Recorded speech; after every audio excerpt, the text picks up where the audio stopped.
вработувањата се еден од начините каде што се празни буџет. Еве ќе ви кажам еден пример кога зборува за криминално изборен законник. Се делат финансиски средства, пример на нашата партија ќе му да 50-60 илјади, тие земаат по 2 милиони.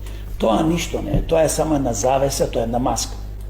Големите пари од пола милиарда евра во плати, придонеси, на тие 150 до 200 илјади вработени, и се нивни гласачи, тие ги финансираат со огромна сума, стотици милиони евра секоја година нивните партии.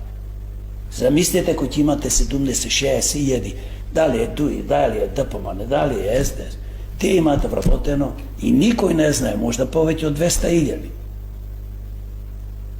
И тука никој не размислува, јас сум дипломиран економиста, размислувам, дека буџетот се празни, ние му ги финансираме со тие стотици милиони евра платите на нивните гласачи војници, така е, полтрони. И некој илјадници од нив не одат ни на работа.